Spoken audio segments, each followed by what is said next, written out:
Hola, hola, continuando esta serie de leyendo la Biblia todos los días, terminamos ya con las cartas a los Gálatas y entonces vamos a comenzar a leer la carta a los Efesios. Como siempre, antes de leer un libro nuevo, a mí me gusta leer estas primeras páginas. Mi marcador salió volando. Estas primeras páginas que nos dejan saber el contexto de este libro, porque cada uno es dedicado tal vez a un pueblo diferente, a una iglesia diferente, a una persona diferente, cada cual con sus situaciones y con sus necesidades, y en vez de simplemente nosotros ponernos a tratar de averiguar de qué trata de la nada, pues tenemos estas páginas de contexto que nos ayudan para cuando empecemos a leer poder saber un poquito más y poder entender entonces la relevancia de las cosas que le está diciendo, en este caso, Pablo a los Éfesos. Y dice así: Éfeso y Pablo. Les voy a leer pues la versión de la Biblia de nuestro pueblo. Lo iba a leer en la Biblia de Jerusalén, pero por algún motivo la Biblia de Jerusalén para este libro no tenía esta primera página. Así que si tienes otra versión de la Biblia que sí lo tenga, busca tu Biblia, léelo y reléelo cuando terminamos para, ¿verdad?, comparar también. Y a veces aprendemos más cosas todavía. Desde tiempos antiguos, Éfeso fue una ciudad importante por su situación geográfica. En tiempos de Pablo era la capital de la provincia romana de Asia. Entre sus muchos edificios suntuosos, descollaba el templo de Artemisa, diosa asiática de la fecundidad. Como ciudad romana del Mediterráneo oriental, formaba terna con Antioquía y Alejandría. Cuando Pablo visitó Éfeso, encontró allí algunos cristianos no muy bien formados. Les instruyó y constituyó con ellos una floreciente comunidad de paganos convertidos, base de operaciones para la expansión misionera.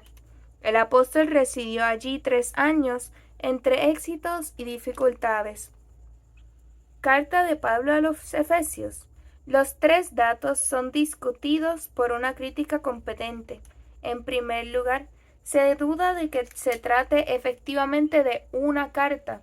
Suena más bien a tratado o a exposición homilética vertida en el molde epistolar como recurso literario. Habría que catalogarla en el género de celebración o panegírico. Faltan en el texto, por ejemplo, el tono personal y las referencias a una situación concreta propias de una carta. En segundo lugar, se duda de que la carta haya sido de la pluma de Pablo. El autor parece no conocer personalmente a los destinatarios. Situación extraña si se tiene en cuenta que el apóstol vivió 3 años en dicha comunidad. El estilo, por otra parte, es notablemente inferior al de las cartas auténticamente paulinas. También es diversa o más evolucionada su doctrina.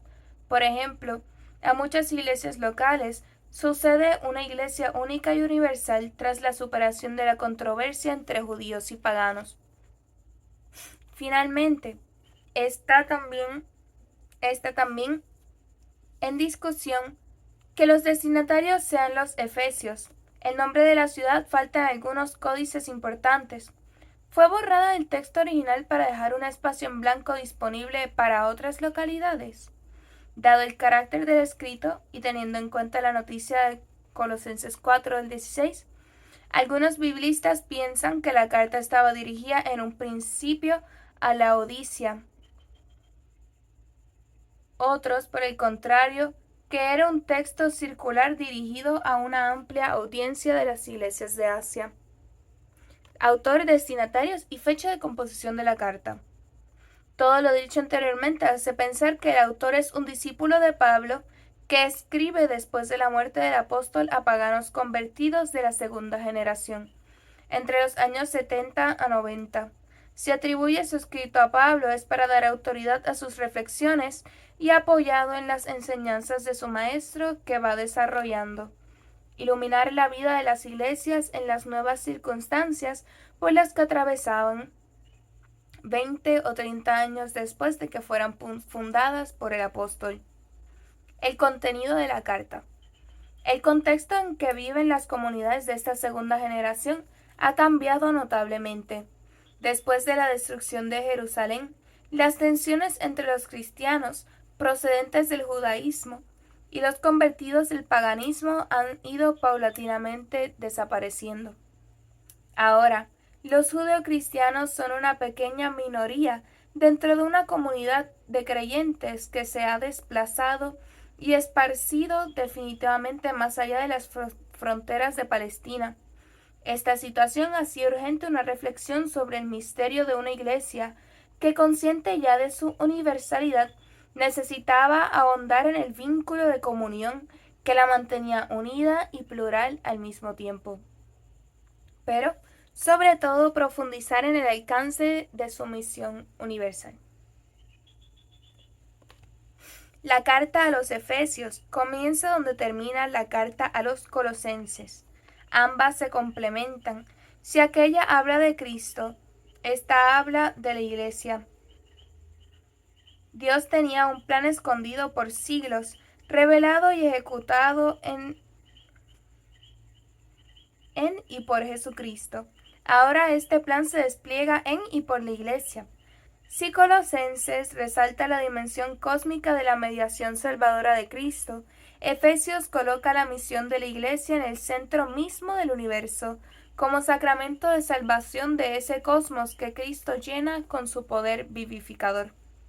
Es así como el autor nos presenta a la Iglesia universal, pueblo de Dios y esposa del Mesías, nueva creación de una humanidad unificada, edificio compacto y cuerpo en crecimiento que se llena de la plenitud de aquel que llena completamente todas las cosas.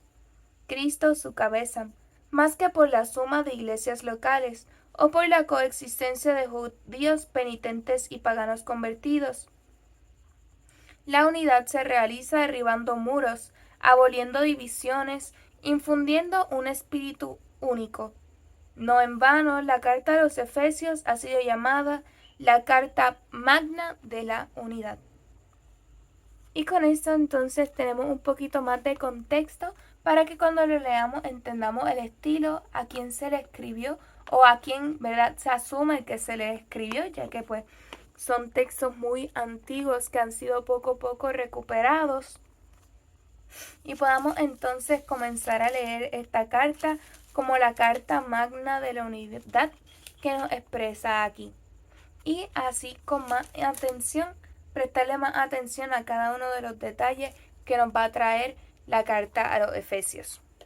Le damos gracias a Dios y nos vemos mañana para seguir con esta lectura de la Biblia diaria. Dios los bendiga.